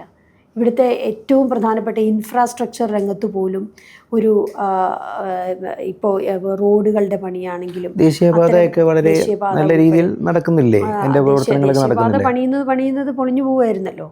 ഇവിടെ PWD ഇതിലൊക്കെ റീൽസ് ഉണ്ടാക്കുക എന്നുള്ള വലിയ താല്പര്യത്തിലായിരുന്നു PWD മന്ത്രി ഉണ്ടായിരുന്നത്. പണിയുന്ന റോഡുകൾ മുഴുവൻ തകർന്നു പോകുമ്പോഴും ഈ ഹൈവേകൾ തകർന്നു പോകുന്നതിന് തൊട്ടു മുമ്പ് വരെ ഇതെല്ലാം തൻ്റെ നേതൃത്വത്തിൽ നടന്നു എന്ന് പറഞ്ഞ് റീൽസ് ഇറക്കലായിരുന്നല്ലോ PWD മന്ത്രി ചെയ്തുകൊണ്ടിരുന്നത്. പക്ഷേ റോഡുകൾ ഓരോന്നോരോന്നായി തകർന്നു വീണപ്പോൾ തങ്ങൾക്ക് അതിന് ഉത്തരവാദിത്തമില്ല, അത് കേന്ദ്രമാണ് എന്ന് പറയുന്ന ഒരു സാഹചര്യം ഉണ്ടായി. പക്ഷേ ഞാൻ പറയുന്നത്, എന്ത് തന്നെ ആയാലും കേരളം എന്ന് പറയുന്ന ഈ സംസ്ഥാനം, എനിക്ക് തോന്നുന്നു ബ്രിട്ടീഷുകാരാണല്ലോ ഗോഡ്സ് ഓൺ കൺട്രി എന്ന്. ബ്രിട്ടീഷുകാർ പോകുമ്പോൾ ദൈവത്തിൻ്റെ സ്വന്തം നാടെന്ന് പറയുന്ന ഈ കേരളത്തിൽ അതിൻ്റെ എല്ലാ രീതിയിലും എല്ലാ അർത്ഥത്തിലും ബ്രിട്ടീഷുകാരല്ല, എനിക്ക് തോന്നുന്നത് ഒരു മാസികയിലാണ് ആദ്യമായിട്ട് ഗോഡ്സ് ഓൺ കൺട്രി എന്ന് അച്ചടിച്ചു വരുന്നതാണ്. അത് ഏതാണ് മാസിക എന്ന് എനിക്കൊട്ട് ഓർമ്മയില്ല.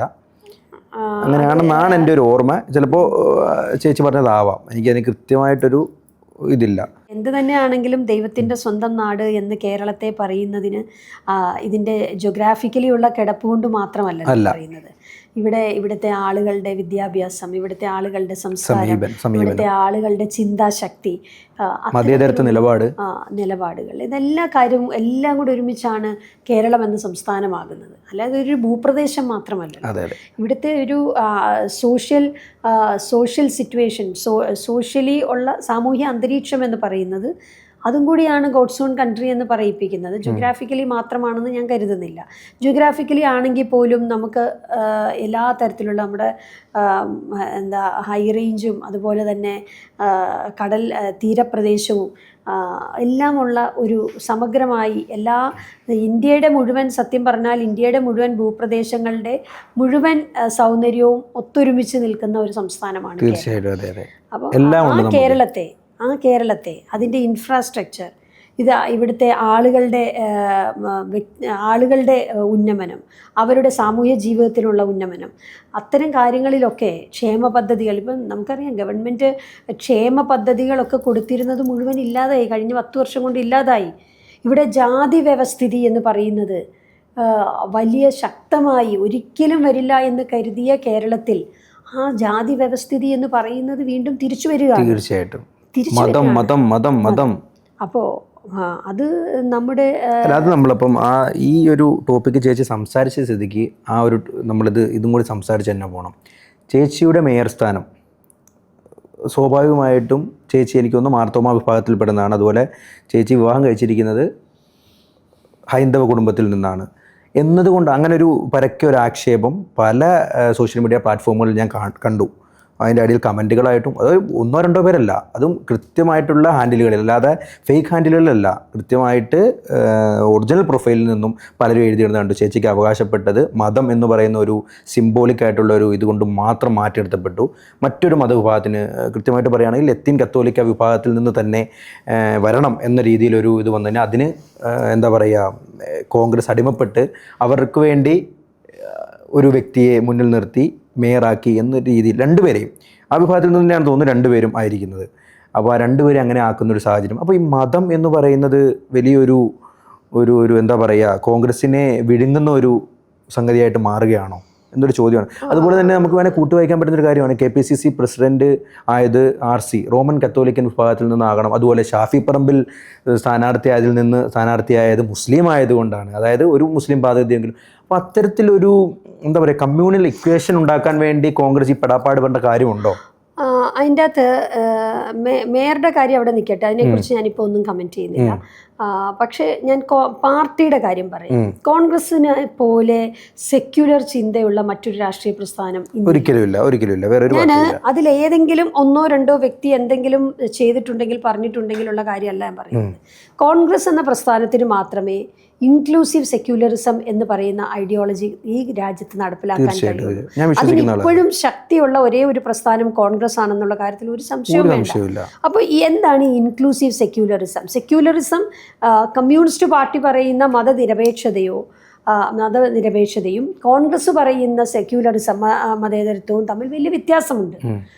എന്താണ് ചേച്ചി ഒന്ന് വിശദീകരിച്ചാൽ? അല്ല, വ്യത്യാസമുണ്ടെന്നാണ് നമുക്ക് ഈ കാലങ്ങളോളം മനസ്സിലാകുന്നത്, സമീപനങ്ങളിലൂടെ മനസ്സിലാവുന്നത്. കാരണം കോൺഗ്രസിന്റെ സെക്യുലറിസം എന്ന് പറഞ്ഞാൽ എല്ലാ ജാതി മതങ്ങളെയും ഒരുപോലെ ഇൻക്ലൂഡ് ചെയ്ത് കൊണ്ടുപോവുക എന്നുള്ളതാണ്. ഏതെങ്കിലും ഒരാൾ മാത്രം, ഏതെങ്കിലും ഒരു സമുദായം മാത്രം പൂർണ്ണമായിട്ട് നിൽക്കുക, അല്ലെങ്കിൽ ഒരു സമുദായത്തെ പൂർണ്ണമായി മാറ്റി നിർത്തുക, അങ്ങനെ ഒരു സമീപനം ഒരു കാലത്തും കോൺഗ്രസ് എന്ന പ്രസ്ഥാനത്തിൽ കോൺഗ്രസിന്റെ ഐഡിയോളജിയിൽ ഇല്ല.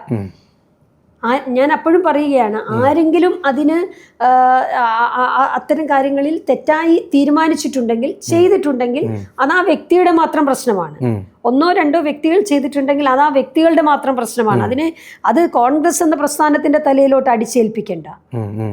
ഏതെങ്കിലും ഒരു പർട്ടിക്കുലർ ഇൻസിഡന്റിൽ അവിടെ ഏതെങ്കിലും ഒരു മതവിഭാഗത്തെ പിടിച്ചോ ഏതെങ്കിലും ഒരു ജാതിയെ പിടിച്ചോ ആരെങ്കിലും പ്രവർത്തിച്ചിട്ടുണ്ടെങ്കിൽ അത് ആ വ്യക്തികളുടെ മാത്രം പ്രശ്നമാണ്. അത് കോൺഗ്രസിന്റെ പ്രശ്നമായി അതിനെ കാണാനേ പറ്റില്ല. കോൺഗ്രസ് എല്ലാ ഒരു പർട്ടിക്കുലർ വിഷയമല്ല ചേച്ചി. ഇതിപ്പോൾ 1, 2, 3 പ്രശ്നങ്ങളായല്ലോ. ഞാൻ ഇപ്പോൾ തന്നെ സൂചിപ്പിച്ച 3 വിഷയങ്ങളുണ്ട്. ഒന്ന്, ഷാഫി പറമ്പിൽ എന്ന് പറയുന്ന വ്യക്തിയെ വടകര മണ്ഡലത്തിലേക്ക് മത്സരിപ്പിക്കാനുള്ള പാർലമെൻറ്റ് മണ്ഡലത്തിലേക്ക് മത്സരിപ്പിക്കാനുള്ള പ്രധാനപ്പെട്ട കാരണം എന്ന് പറയുന്നത്, അന്ന് 18 കാൻഡിഡേറ്റ്സ് കോൺഗ്രസിൽ നിന്ന് വന്നതിൽ, അതായത് മത്സരിപ്പിക്കുന്നത്, ബാക്കി 1 കേരള കോൺഗ്രസിനും 2 മുസ്ലിം ലീഗും 1 കേരള കോൺഗ്രസ്, ബാക്കി 17 പേരിൽ ഒരു മുസ്ലിം സ്ഥാനാർത്ഥി പോലും ഇല്ല എന്ന രീതിയിലാണ്. അത് തന്നെയാണ് എൻ്റെ യാഥാർത്ഥ്യം അല്ലേ? അതുപോലെ തന്നെയാണ് അതായത് കത്തോലിക്ക വിഭാഗത്തിൽ നിന്നും BJPയിലേക്ക് ഒരു ഒഴുക്ക് പോകുന്ന വോട്ടിന്, അല്ലെങ്കിൽ കൃത്യമായിട്ട് മധ്യ തിരുവിതാംകൂറിൽ നിന്നും ഈ കോട്ടയം, എറണാകുളം ഈ പ്രദേശങ്ങളിൽ നിന്നൊക്കെ, തൃശ്ശൂർ ഭാഗങ്ങളിൽ നിന്നൊക്കെ കൃത്യമായിട്ട് വോട്ട് കോൺഗ്രസിന് ചോരുന്നു എന്ന് മനസ്സിലാക്കിയിടത്തു നിന്നാണ് നമ്മുടെ സണ്ണി സാറിനെ KPCC പ്രസിഡന്റ് സ്ഥാനത്തേക്ക് കൊണ്ടുവരുന്നത്. ഞാൻ അതിൻ്റെ അകത്ത് എനിക്ക് അതിനോട് യോജിക്കാൻ കഴിയില്ല. കാരണം ഷാഫി പറമ്പിൽ എന്ന് പറയുന്ന യൂത്ത് കോൺഗ്രസിന്റെ പ്രസിഡന്റ് വളരെ ശക്തമായ രീതിയിൽ ജനകീയ നേതാവാണ്, അതിനൊന്നും മാത്രമല്ല ജനങ്ങളോട് ചേർന്ന് നിന്ന് പ്രവർത്തിക്കാൻ ഷാഫിയോളം ഇന്ന് അത്രത്തോളം ജനങ്ങളോട് ചേർന്ന് നിന്ന് പ്രവർത്തിക്കാൻ പലർക്കും പല കഴിവുകളാണ്.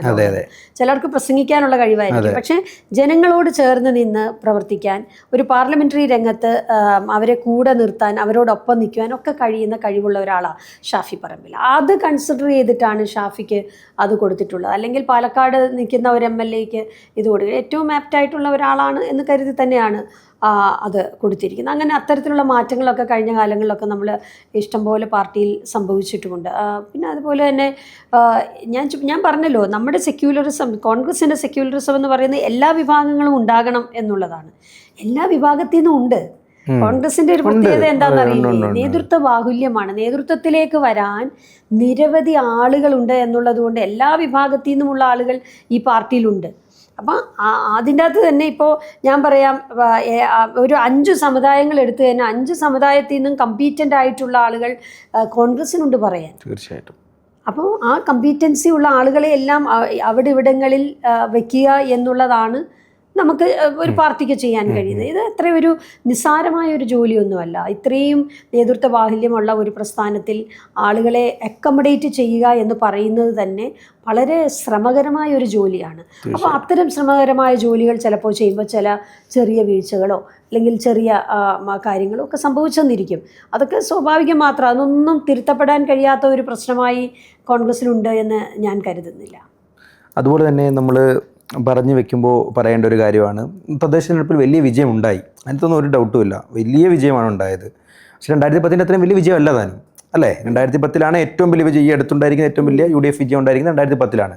2025 ഈ വിജയം വലിയ വിജയമാണെങ്കിലും ഇതിനേക്കാൾ വലിയൊരു വിജയം ഉണ്ടായനെ പലയിടത്തും കാണുന്ന ഒരു സംസാരമാണ്. രാഹുൽ മാങ്കൂട്ടത്തിൽ ഇഷ്യൂ ഇല്ലായിരുന്നെങ്കിൽ ചിലപ്പോൾ പാലക്കാട് നഗരസഭയും പിടിച്ച്, അതുപോലെ തന്നെ അതിൻ്റെ ഒരു ഹാങ് ഓവറിൽ പാലക്കാടിലും എന്ന് വേണ്ട വടക്കൻ മേഖലയിൽ മുഴുവൻ കുറച്ചും കൂടി ഒരു ആധിപത്യം ലഭിച്ചേനെ എന്നൊരു സംസാരം പൊതുവെ കേൾക്കുന്നുണ്ട്. ചേച്ചിക്ക് എന്താ തോന്നുന്നത്? ബാധിച്ചിട്ടുണ്ടോ? ഈ രാഹുലിന്റെ വിഷയം ഒരു തരത്തിലും പാർട്ടിയെ ബാധിച്ചു എന്ന് ഞാൻ കരുതുന്നില്ല. കാരണം പാർട്ടി അതിൻ്റെ അകത്ത് ആദ്യം മുതൽ തന്നെ വളരെ വ്യക്തമായ ഒരു സ്റ്റാൻഡേർഡാണ് എടുത്തത്. ഒരിക്കലും ഒരു പാർട്ടിയും എടുക്കാത്ത സ്റ്റാൻഡ് എടുത്തിട്ടുണ്ട്. ചരിത്രത്തിൽ ഇതുവരെ ഒരു പാർട്ടി എടുത്തിട്ടില്ല, ഇന്ത്യയുടെ ചരിത്രത്തിലും എടുത്തിട്ടില്ല, വേറെ ഒരു സംസ്ഥാനത്തിന്റെ ചരിത്രത്തിലും എടുത്തിട്ടില്ല. ആരോപണം വരുമ്പോൾ തന്നെ ആരോപണം എന്താന്ന് പോലും അന്വേഷിച്ചില്ല, ആരോപണം ആരാണ് പറഞ്ഞത് എന്ന് പോലും അന്വേഷിച്ചില്ല, ആരോപണത്തിന് പരാതിക്കാരി ആദ്യഘട്ടത്തിൽ ഉണ്ടായിരുന്നില്ല. അപ്പോൾ അങ്ങനെ ഇരിക്കുന്ന ഒരു സാഹചര്യത്തിൽ കോൺഗ്രസ് തീരുമാനിക്കുകയാണ് രാഹുൽ മാറി നിൽക്കട്ടെ എന്ന് തീരുമാനിക്കുന്നു. രാഹുൽ അത് ചെയ്യുകയും ചെയ്തിട്ടുണ്ട്, മാറി നിൽക്കുന്നു. മാറി നിന്നതിന് ശേഷവും പിന്നെ ഇതിൻ്റെ അകത്ത് സംഭവിച്ചതെല്ലാം രാഷ്ട്രീയം, കക്ഷി രാഷ്ട്രീയത്തിന് വിധേയമായി ഉണ്ടായ ചില കാര്യങ്ങൾ, അതൊരു വിഷയമാക്കണമെന്ന് മറ്റ് രാഷ്ട്രീയ പ്രസ്ഥാനങ്ങൾ ആഗ്രഹിച്ചിരുന്നു. പക്ഷെ അതൊന്നും കോൺഗ്രസിന് ഒരു തരത്തിലും ബാധിച്ചിട്ടില്ല. അത് ഇപ്പോഴും പാർട്ടി പറയുന്നത് തെറ്റ് ചെയ്ത ആളാണെങ്കിൽ ശിക്ഷിക്കപ്പെടണമെന്നാണ്. ഞങ്ങളുടെയൊക്കെ അഭിപ്രായം തന്നെയാണ്. ഒരാൾ തെറ്റ് ചെയ്തിട്ടുണ്ടെങ്കിൽ പ്രത്യേകിച്ച് സ്ത്രീ എന്ന രീതിയിൽ ചേച്ചിക്ക് വ്യക്തമായിട്ടുള്ള അഭിപ്രായം ഉണ്ടാവും. പരാതി സ്ത്രീകളുടെ പരാതി ഏറ്റവും ഗൗരവമായി എടുക്കുന്ന പാർട്ടിയാണ് കോൺഗ്രസ് പാർട്ടി. മറ്റ് പ്രസ്ഥാനങ്ങളിൽ നിന്ന് വ്യത്യസ്തമായി മറ്റ് പ്രസ്ഥാനങ്ങൾ, CPM ഉൾപ്പെടെയുള്ള പ്രസ്ഥാനങ്ങൾ അത്തരം കേസുകൾ വരുമ്പോൾ അവരെ സംരക്ഷിക്കാനാണ് ശ്രമിച്ചിട്ടുള്ളത്. അതിൻ്റെ തെളിവുകൾ നമ്മുടെ മുമ്പിലുണ്ടല്ലോ. നമ്മൾ എത്രയോ തവണ ഞാനിത് പറഞ്ഞിട്ടുള്ളതാണ്, വീണ്ടും ഞാനിത് റിപ്പീറ്റ് ചെയ്ത് പറയുന്നില്ല. ഇന്ന് പ്രധാനപ്പെട്ട പോസ്റ്റിലിരിക്കുന്ന, CPMൻ്റെ പോസ്റ്റിലിരിക്കുന്ന പല ആളുകളും ആരോപണ വിധേയരായിട്ടുള്ള ആളുകളാണ്. അന്ന് ആരോപണം വന്നപ്പോൾ അവരെ ഒന്നും മാറ്റി നിർത്തിയില്ല. അപ്പോൾ അന്ന് ഇതേ ആളുകൾ, CPMൻ്റെ നേതാക്കന്മാർ പറഞ്ഞിരുന്ന വേർഷൻ അല്ല ഇന്നിപ്പോൾ രാഹുലിൻ്റെ കാര്യത്തിൽ അവർ പറയുന്നത്. അന്ന് ആരോപണ വിധേയമായ P. ശശിയെ എന്തുകൊണ്ട് മാറ്റി നിർത്തിയിട്ട് പിന്നെ ഇപ്പോൾ പൊളിറ്റിക്കൽ സെക്രട്ടറി ആക്കി PK ശശി വീണ്ടും തിരിച്ചു കൊണ്ടുവരുന്നു? അതുപോലെ പരാതി കൊടുത്ത പല ആളുകളുടെയും പരാതി പാർട്ടിയിൽ തന്നെ അന്വേഷിക്കുന്നു, തീവ്രത അളക്കുന്നു. ഇപ്പോൾ MLA മുകേഷ് സഭയിലിരിക്കുന്നു. ഞാൻ ചോദിക്കുന്നത്, അതിനൊക്കെ ഒരു ന്യായീകരണവും ഇതിന് മറ്റൊരു ന്യായീകരണവും പറയുന്നത് ശരിയായ ഒരു രീതിയല്ല.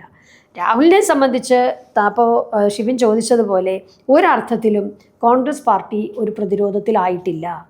ഞാൻ ഇതിനു മുമ്പേ ഒരു കാര്യം പറഞ്ഞല്ലോ, വ്യക്തികൾ എടുക്കുന്ന ചില തീരുമാനങ്ങൾ, അത് ഈ നേരത്തെ ജഡ്ജിനോട് ചോദിച്ച ജാതി മതത്തിൻ്റെ കാര്യത്തിലായാലും ഇതുപോലുള്ള ആരോപണങ്ങളുടെ കാര്യത്തിലായാലും ചില വ്യക്തികളുടെ തീരുമാനങ്ങൾ തെറ്റിപ്പോയിട്ടുണ്ടെങ്കിൽ അത് കോൺഗ്രസിനെ ആകമാനം അത് ബാധിക്കുന്നു എന്ന് പറയുന്നതിനോട് യോജിക്കാൻ കഴിയില്ല. പക്ഷേ ഈ രാഹുൽ മാങ്കൂട്ടത്തിൻ്റെ വിഷയം എന്ന് പറയുന്നത് ചെറിയൊരു പ്രശ്നമല്ല. കാരണം പ്രധാനമായിട്ടും യുവ നേതാക്കളിൽ ഷാഫി പറമ്പിൽ കഴിഞ്ഞാൽ ഏറ്റവും കൂടുതൽ ജനസ്വാധീനമുള്ള ഒരു വ്യക്തിയായിരുന്നു രാഹുൽ മാങ്കൂട്ടം. അതിനകത്ത് ഒരു തർക്കമില്ല, എനിക്കൊക്കെ വലിയ ഇഷ്ടമുള്ള ഒരു നേതാവായിരുന്നു. പക്ഷേ ഇപ്പോഴത്തെ അദ്ദേഹത്തിൻ്റെ പതനം എന്ന് പറയുന്നത് എന്താ പറയുക, ഉത്തുംഗ ശൃംഗത്തിൽ നിന്നും പടുകുഴിയിലേക്ക് വീഴുന്ന ഒരു സാഹചര്യം എന്ന് പറയും പച്ചമലയാളത്തിൽ പറഞ്ഞാൽ. അത്രത്തോളം വലിയൊരു പതനമാണ് സംഭവിച്ചിരിക്കുന്നത്. അത് കോൺഗ്രസിനെ ബാധിച്ചിട്ടില്ല എന്ന് പൂർണ്ണമായിട്ട് പറയാൻ പറ്റുമോ ചേച്ചി? അതൊരു എങ്ങനെ ബാധിക്കാൻ? അദ്ദേഹത്തിന് ബാധിച്ചിട്ടുണ്ടാവും, കോൺഗ്രസിനെ എങ്ങനെ ബാധിക്കുക? അല്ല, കോൺഗ്രസിന്റെ യൂത്ത് കോൺഗ്രസിന്റെ സംസ്ഥാന പ്രസിഡന്റ് ആയിരുന്നു, അതുകൊണ്ടാണല്ലോ മാറ്റി നിർത്തിയത്. അതിൽ നിന്നും മാറ്റി. അപ്പോൾ ഞാൻ ഇതുപോലെ സംഭവിച്ചിട്ടുള്ള ആളുകളെയൊക്കെ CPM മാറ്റി നിർത്തിയിട്ടില്ല, BJP അല്ല. തീർച്ചയായിട്ടും ഏറ്റവും പ്രധാനപ്പെട്ട ഒരു കാര്യം പറയും. ഇന്നലെ ഇപ്പോൾ ഉന്നാവോ കേസിലെ വിധി വന്നിരിക്കുകയാണ്. ഉന്നാവോ കേസിലെ പ്രധാനപ്പെട്ട പ്രതിപട്ടികയിലുള്ള ആള് BJPയുടെ MLA ആണല്ലോ. അദ്ദേഹത്തെ മാറ്റി, അദ്ദേഹത്തിന്റെ കുറ്റവിമുക്തമാക്കണമെന്നും പറഞ്ഞ് ഇപ്പോഴും കേസ് നടക്കുകയാണ്. അപ്പോൾ ഞാൻ ചോദിക്കുന്നത്, അപ്പോൾ ആ കേസിലെ പ്രധാനപ്പെട്ട പ്രതിയായ MLA ആ പൊസിഷനിൽ നിന്ന് മാറ്റി നിർത്തുവാൻ അന്ന് BJP തയ്യാറാവോ? എന്ത് വലിയ കേസായിരുന്നു, നിസ്സാര കേസൊന്നും ആയിരുന്നില്ല. അല്ല, അതിൻ്റെ അകത്ത് ഒരു ഡൗട്ടും ഇല്ല. കോൺഗ്രസ് കാണിച്ചത് ഏറ്റവും വലിയ രാഷ്ട്രീയ മാന്യതയാണ് കാണിച്ചത്, ഒരു പാർട്ടിയും കാണിക്കാത്ത മാന്യതയാണ് കാണിച്ചത്. അതിപ്പം അങ്ങനെ അല്ലാന്ന് ഞാൻ പറഞ്ഞാൽ ഞാൻ ഏറിൽ പോവുകയുള്ളൂ. അതിൻ്റെ യാഥാർത്ഥ്യം അത് തന്നെയാണെന്നുള്ളത് നമുക്കറിയാം. പക്ഷെ എന്നിരുന്നാൽ പോലും അപ്പോൾ അങ്ങനെയാണെങ്കിൽ ഇത്തരത്തിൽ ചിലപ്പോൾ ഇപ്പോഴായിരിക്കും അറിഞ്ഞതെങ്കിൽ പോലും ഇത്തരത്തിൽ എന്തെങ്കിലുമൊക്കെ സ്വഭാവ ദൂഷ്യമുള്ളവരെ ഇത്രയും വലിയ പൊസിഷനിലേക്ക് കൊണ്ടുവരുമ്പോൾ ഒന്ന് ഇച്ചിക്കൂടെയൊക്കെ ജാഗ്രത കോൺഗ്രസ് കാണിക്കേണ്ടായിരുന്നു. അതുപോലെ തന്നെ ഇതുപോലെ പ്രവർത്തനങ്ങൾ ചെയ്തവർ രാഹുലും ആ ഒരു ജാഗ്രത കാണിക്കേണ്ടിയിരുന്നതല്ലേ? അത് ഞാൻ ചോദിച്ചോട്ടെ, അതൊക്കെ അതാത് വ്യക്തികളാണ് അത്തരം കാര്യങ്ങൾ ശ്രദ്ധിക്കേണ്ടത്. പാർട്ടി അത് പാർട്ടിയുടെ മുമ്പിൽ വരുമ്പോൾ മാത്രമാണ് പാർട്ടിക്ക് അത് ചർച്ച ചെയ്യാൻ കഴിയുക.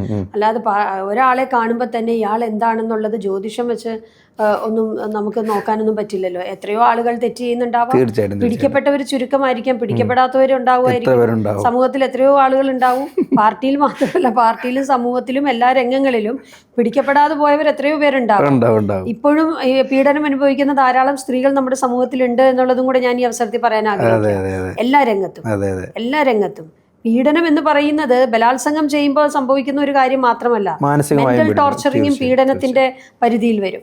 ഒരു തൊഴിൽ രംഗത്ത് തൊഴിൽ ചെയ്യാൻ കഴിയാതെ മുമ്പോട്ട് പോകുമ്പോൾ, അത് മാധ്യമരംഗത്തായാലും രാഷ്ട്രീയ രംഗത്തായാലും മറ്റേതെങ്കിലും രംഗത്തായാലും, ഒരു സ്ത്രീക്ക് സ്വാതന്ത്ര്യമായി പ്രവർത്തിക്കാൻ കഴിയാതെ വരുന്ന അവസ്ഥ എന്ന് പറയുന്നത്, അവർക്ക് സ്വതന്ത്രമായ അഭിപ്രായം പറഞ്ഞാൽ അവരെ അഹങ്കാരി എന്ന് വിളിക്കുന്ന ഒരു പ്രവണത, സ്ത്രീക്കൊരിക്കലും അഭിപ്രായം പറയാൻ പാടില്ല എന്നുള്ളതാണ് സമൂഹത്തിൻ്റെ ചില ആളുകളുടെ ഇപ്പോഴുമുള്ള ചിന്ത എന്ന് പറയുന്നത്.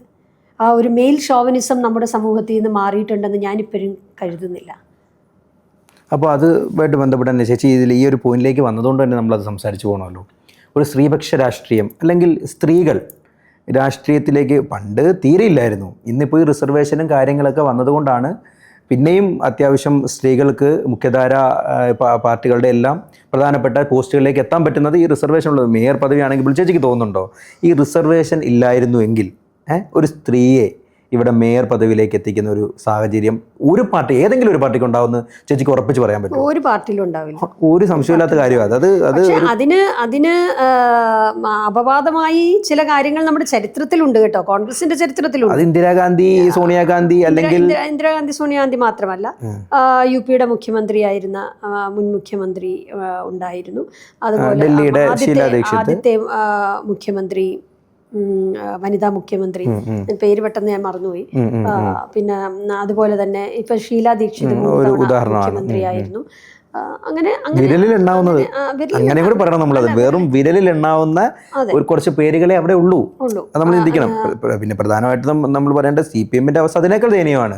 സുശീലാ ഗോപാലൻ മുഖ്യമന്ത്രി ആകേണ്ടിയിരുന്ന ഒരു വ്യക്തിയാണെന്ന് ഞാൻ പറഞ്ഞു കേട്ടിട്ടുണ്ട്. അതുപോലെ തന്നെ നമ്മുടെ മരണപ്പെട്ടു പോയ ഗൗരിയമ്മ, എന്താ കേരം തിങ്ങും കേരള നാട്ടിൽ KR ഗൗരി ഭരിച്ചിടും എന്ന് പറഞ്ഞ ഒരു മുദ്രാവാക്യം വരെ ഉണ്ടായിരുന്നു. ഗൗരിയമ്മ മുഖ്യമന്ത്രി ആവുന്ന കേരളം മുഴുവൻ, ഇപ്പം താങ്കൾ എന്നോട് പറഞ്ഞു, അതെ, മുഖം കാണിച്ചിട്ടാണ്, മുഖം കാണിച്ച് കേരളം മുഴുവൻ മുഖം കാണിച്ച ഒരിക്കലും അവരെ പോലും ശക്തയായ ഒരു സ്ത്രീക്ക് ഒരിക്കലും കേരളത്തിന്റെ മുഖ്യമന്ത്രിയാവാൻ കഴിഞ്ഞിട്ടില്ല, ഒരിക്കലും. എത്രയോ തവണ വീണ്ടും അവസരങ്ങൾ വന്നിട്ടുണ്ടല്ലോ, പക്ഷെ ആക്കിയിട്ടില്ലല്ലോ. അപ്പോൾ ഞാൻ പറയുന്നത്, അന്നായാലും ഇപ്പോൾ സംവരണം വന്നിട്ടായാലും സംവരണം വരുന്നതിന് മുമ്പായാലും സ്ത്രീകളെ സംബന്ധിച്ച് അങ്ങനെ അത്ര സ്വന്തമായ അഭിപ്രായം പറയുന്ന സ്ത്രീകളെ അംഗീകരിക്കാൻ ഇപ്പോഴും വിഷമമാണ്, വളരെ വലിയ വിഷമമാണ് പലപ്പോഴും. ചേച്ചിക്ക് അങ്ങനെ ഇനി ചേച്ചി അങ്ങനെ പറയണമെങ്കിൽ ഉള്ളിൻ്റെ ഉള്ളിൽ ചേച്ചിക്ക് എന്തൊക്കെ അനുഭവങ്ങൾ ഉണ്ടാകാതെ ഒരു വ്യക്തിയും എന്താ പറയാ അങ്ങനെ ഒരു അനുഭവം പറയില്ല. ഇഷ്ടംപോലെ അനുഭവങ്ങൾ, എന്തെങ്കിലും ചേച്ചിക്ക് ഓർത്തെടുക്കാൻ പറ്റും? അതായത് നമുക്ക് സ്വന്തമായി അഭിപ്രായം പറയാൻ കഴിയും, അല്ലെങ്കിൽ പുരുഷനോടൊപ്പം നിന്ന് പ്രവർത്തിക്കാൻ കഴിയും എന്നുള്ള ഒരു സാഹചര്യം ഉള്ളതുകൊണ്ടാണ് പലപ്പോഴും പല സ്ഥലങ്ങളിലും മാറ്റി നിർത്തിയത് എന്നെനിക്ക് തോന്നിയിട്ടുണ്ട്. അതെനിക്ക് തോന്നിയിട്ടുള്ള ഒരു കാര്യമാണ്. അതൊരു രാഷ്ട്രീയ പ്രസ്ഥാനത്തിൻ്റെ ഒരു കാര്യമായിട്ട് എനിക്ക് തോന്നുന്നില്ല. അത് നമ്മുടെ ഒരു സമൂഹത്തിൻ്റെ ഇപ്പോഴുമുള്ള ഒരു ചിന്തയുടെ ഭാഗമായിട്ടാണ്. അപ്പം എപ്പോഴും സ്ത്രീകൾ മിണ്ടാതിരിക്കുക, ഇപ്പോൾ ഒരു സമിതിയിലിരുന്നാൽ തന്നെ അവിടെ അടങ്ങി ഒതുങ്ങിയിരിക്കുക, ആരെങ്കിലും പറയുന്ന ഒരു അഭിപ്രായത്തിനോടൊപ്പം ചേർന്ന് ഇരിക്കുക, സുശീലയായി അങ്ങനെ ഒക്കെ ഇരിക്കുന്ന ആളുകളോടാണ് പലപ്പോഴും അവർക്കാണ് കൂടുതൽ പിന്തുണ കിട്ടാറുള്ളതെന്ന് എനിക്ക് എൻ്റെ പല അനുഭവങ്ങളിൽ നിന്നും എനിക്ക് തോന്നിയിട്ടുണ്ട്. എൻ്റെ പ്രസ്ഥാനത്തിന് വേണ്ടി ഞാൻ ശക്തമായി സംസാരിക്കുമ്പോൾ എന്നോടൊപ്പം പിന്തുണ തരുന്ന ഒരു പുരുഷ നേതൃത്വം ഉണ്ടാവണം എന്നുള്ളതാണ് എന്നെപ്പോലുള്ള സ്ത്രീകൾ പൊതുവെ ആഗ്രഹിക്കുന്നത്. നമ്മൾ നമ്മുടെ രാഷ്ട്രീയം എന്ന് പറയുന്നത് ഒരു പ്രസ്ഥാനം എന്നുള്ളതാണ്. പ്രസ്ഥാനമാണ് നമ്മളെ വളർത്തിയത്. തീർച്ചയായിട്ടും ആ പ്രസ്ഥാനത്തോടൊപ്പം നിന്നുകൊണ്ടുള്ള രാഷ്ട്രീയ പ്രവർത്തനം. അത് ചേച്ചിയുടെ ഇപ്പോഴത്തെ പ്രസ്ഥാനങ്ങൾ നമ്മൾ മനസ്സിലാക്കി. ചേച്ചി ഒന്നും വിട്ട് സംസാരിക്കാൻ ഉദ്ദേശിക്കുന്നില്ല. ചേച്ചി പറയുന്നത് പാർട്ടി ഫോറങ്ങളിൽ ഞാൻ സംസാരിച്ചോളാം, ഒരു മാധ്യമത്തിൻ്റെ മുമ്പിലിരുന്ന് പാർട്ടിയെ വിഴുപ്പലക്കാനോ പാർട്ടിയുടെ കാര്യങ്ങൾ പറയാനോ ചേച്ചി ഉദ്ദേശിക്കുന്നത്. ചേച്ചിയുടെ നിസ്സഹായതകളും ചേച്ചിക്ക് സംഭവിച്ച കാര്യങ്ങളും മാത്രമേ ഇവിടെ സംസാരിച്ചിട്ടുള്ളൂ. അത് ഞാൻ പറയുന്നത്, ഞാൻ അതിൻ്റെ അകത്ത് നിസ്സഹായത എന്നുള്ള വാക്ക് ഞാൻ ഉപയോഗിക്കാൻ ആഗ്രഹിക്കുന്നില്ല. കാരണം ഞാൻ എന്നും ഒരു യോദ്ധാവിനെ പോലെ നിൽക്കണം എന്ന് ആഗ്രഹിക്കുന്ന. തീർച്ചയായിട്ടും ഞാൻ ഒരാളുടെ മുമ്പിലും എൻ്റെ ആശയങ്ങളുടെ പേരിൽ, ഞാൻ വിശ്വസിക്കുന്ന ഐഡിയോളജിയുടെ പേരിൽ മുട്ടുമടക്കാൻ ഞാൻ ആഗ്രഹിക്കുന്നു. യോദ്ധാവായതുകൊണ്ടാണല്ലോ 5 ഇരട്ടി ഭൂരിപക്ഷത്തിൽ ജനങ്ങൾ വിജയിപ്പിച്ചത്. അതും കൂടെ നമ്മൾ ജനങ്ങളുടെ വലിയ പിന്തുണയാണ്, ജനങ്ങൾ തന്ന പിന്തുണയാണ്. അത് പലപ്പോഴും എന്നെപ്പറ്റി പല ആരോപണങ്ങളും ഈവൻ ഈ തെരഞ്ഞെടുപ്പിൽ പോലും ഞാൻ ജയിക്കില്ല, പല പല കാര്യങ്ങളും പറയുന്നു, അഹങ്കാരിയാണ്, അങ്ങനെ പല നെഗറ്റീവ് ക്യാമ്പയിനുകളും നടത്താൻ പല ഭാഗത്തു നിന്ന് ശ്രമം ഉണ്ടായിരുന്നു. അതിനകത്ത് അത്തരം ക്യാമ്പയിനുകളൊക്കെ നടത്തുമ്പോഴും ഞാൻ എങ്ങനെയാണ് എൻ്റെ പ്രദേശത്തുള്ള ജനങ്ങളുമായി സംവദിച്ചിരുന്നത്, അവരോട് ഞാൻ എങ്ങനെയാണ് നിന്നിരുന്നത് എന്നുള്ളതിൻ്റെ തെളിവാണ് എനിക്ക് അവർ തന്ന വലിയ ഭൂരിപക്ഷം. എനിക്കതിൻ്റെ അകത്ത് ഞാൻ വിശ്വസിക്കുന്നത്, കക്ഷി രാഷ്ട്രീയം പോലും മറന്ന് എനിക്ക് വോട്ട് ചെയ്ത ഒത്തിരി ആളുകളുണ്ട്. ചെറിയ പ്രദേശത്തെ കാര്യമാണ് ഞാൻ പറയുന്നത്, ഞാൻ അസംബ്ലിയോ പാർലമെൻറ്റിനെ കുറിച്ചല്ല പറയുന്നത്. പക്ഷേ എന്നെ അവർ മനസ്സിലാക്കിയിട്ടുണ്ട്. ഞാൻ നിൽക്കുന്നത് ഒരു കോസിന് വേണ്ടിയാണ്, അല്ലെങ്കിൽ അവർക്കുള്ള ഒരു കോസിന് വേണ്ടി ഞാൻ അവരോടൊപ്പം ഉണ്ടാകും എന്നൊക്കെയുള്ള അവരുടെ ഫീലിംഗ്. ജനറൽ സീറ്റ് തന്നെയായിരുന്നു അല്ലേ? അതെ, ജനറൽ സീറ്റിൽ നിന്നാണ് ജയിച്ചിരിക്കുന്നത്. ചേച്ചിക്ക് ഉള്ളിൻ്റെ ഉള്ളിൽ തോന്നുന്നുണ്ടോ ചേച്ചി പാളയത്തിൽ പടവല്ലോ ഉണ്ടായിരുന്നോ? ഇല്ലല്ലോ. അല്ല, എനിക്കങ്ങനെ എൻ്റെ പ്രദേശത്തുള്ള എല്ലാവരും ഒരേപോലെ എന്നോടൊപ്പം നിന്ന് പ്രവർത്തിച്ചു. അല്ല, ഞാൻ ഉദ്ദേശിച്ച പാളയത്തിൽ പടയം, ഞാൻ ഉദ്ദേശിച്ചത് സ്വന്തം പ്രസ്ഥാനത്തിൽ നിന്ന് തന്നെ ആരെങ്കിലുമൊക്കെ തോൽപ്പിക്കാനോ അല്ലെങ്കിൽ അതിനുവേണ്ടിയുള്ള ശ്രമങ്ങളൊന്നും ഉണ്ടായിട്ടൊന്നുമില്ലല്ലോ അല്ലേ? അറിയില്ല, എനിക്ക് അങ്ങനെ ഉള്ളതായിട്ട് തോന്നിയിട്ടില്ല. അത് ചേച്ചി പറഞ്ഞില്ല എന്നാ പറയുകയും ചെയ്തു എന്നുള്ള രീതിയിൽ എനിക്ക് അങ്ങനെ തോന്നിയിട്ടൊന്നുമില്ല. അതാ ഇപ്പം ഞാൻ പറയട്ടെ, അതിപ്പം എന്താണെന്നറിയില്ല എന്തൊക്കെ. പക്ഷേ ഞാൻ വിജയിച്ച ഒരു സാഹചര്യത്തിൽ നിന്നുകൊണ്ട് ഞാൻ മറ്റൊന്നും എനിക്ക് പറയേണ്ട കാര്യമില്ല.